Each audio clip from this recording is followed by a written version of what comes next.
El libro de la sabiduría nos trae en este capítulo 13 una reflexión que a nosotros nos tiene que ser familiar, porque hace unas semanas atrás leíamos la carta de Pablo a los romanos, hace muy poquito tiempo.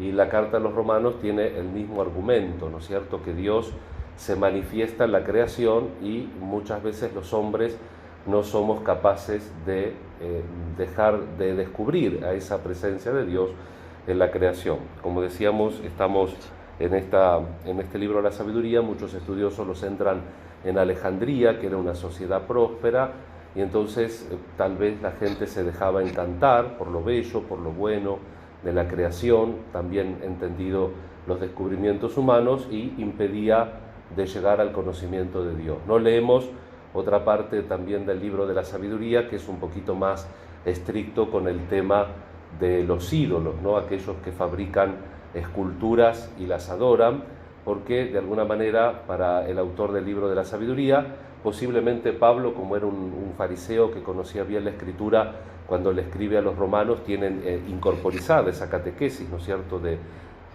la palabra de Dios, y por eso de alguna manera se disculpa más a las personas, a los paganos naturalistas, por así decirlo, que descubren o que pretenden la divinidad en el sol, la luna, las estrellas, un río, porque de alguna manera la creación toda proyecta esa grandiosidad y esa cosa estupenda de Dios. Pero siempre a la luz de la revelación cristiana, siempre nosotros tenemos que aprender a descubrir a Dios en la Sagrada Escritura, porque es Dios que se revela y que fundamentalmente, haciendo una síntesis superproteica de todo, podemos decir que Dios revela su persona y el movimiento hacia la fe, que es el movimiento del amor. Por eso, después de conocer la revelación de Dios, conocemos la revelación de lo que hay que hacer. ¿Y qué hay que hacer? Entrar en la dinámica de Dios.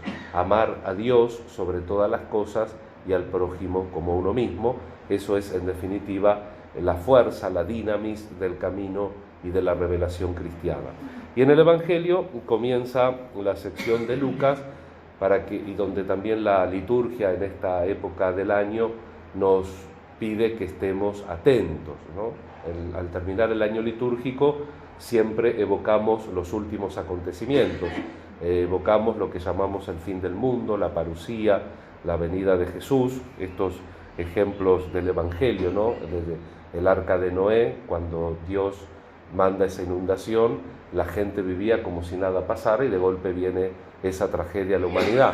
Y lo mismo cita Lot en Sodoma y Gomorra, cuando sale la familia de Lot, cae fuego y azufre del cielo y la gente hasta ese momento hacía lo que hacía sin darse cuenta lo que se le venía encima.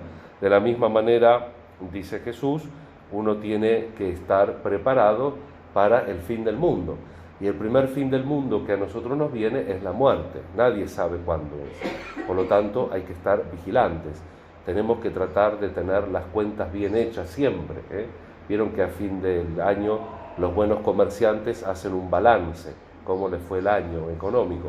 Bueno, los buenos cristianos tendríamos que tratar cada tanto de hacer un balance y estar con la cuenta lo más arreglado, sabiendo que no es simplemente una ganancia material, sino que fundamentalmente es la ganancia de toda nuestra vida.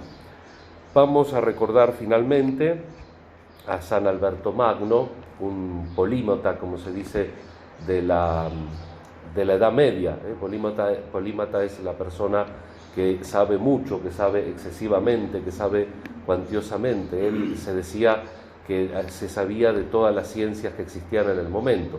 Inclusive San Alberto Magno es, digamos así, el padre del método científico en cuanto a investigación.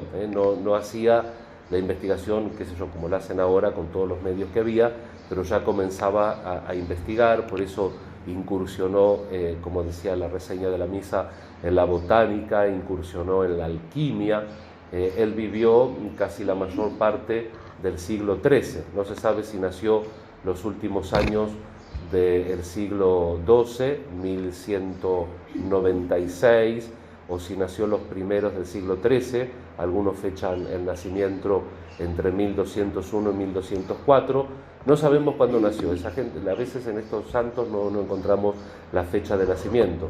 Sabemos cuándo murió y por lo tanto, según cuándo pongamos la fecha de nacimiento, murió a los 80 años o murió a los 74 años, más o menos.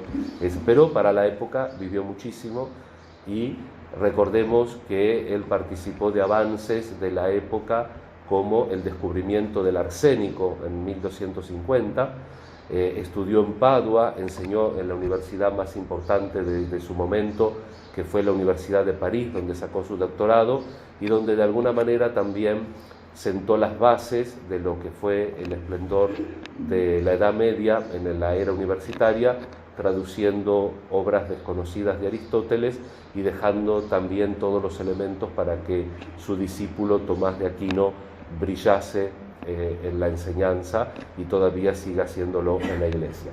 Vamos a pedir entonces al Señor, también recordando el magisterio del Papa Francisco y esta sensibilidad que ya puntualmente algunas veces los dijo Juan Pablo II, Benedicto XVI varias veces, en los últimos Pentecostés había un poco desempolvado el tema de una ecología religiosa coherente y que el Papa Francisco tomó la posta y lo desarrolló más plenamente, pedir también a Dios ese don de reconocerlo en la creación. Si tenemos tiempo, el catecismo, a partir del número 279, unos 20 y pico de números, nos habla de la creación. Recordemos, aprendamos, dejémonos amonestar por esta palabra de Dios y aprender a descubrir esa presencia, esos designios de amor y misericordia que también se reflejan en lo creado. Pedimos por todas nuestras necesidades e intenciones y continuamos nuestra celebración pidiendo la gracia de estar atentos siempre a la palabra de Dios y de vivirla lo mejor que podamos. Que así sea.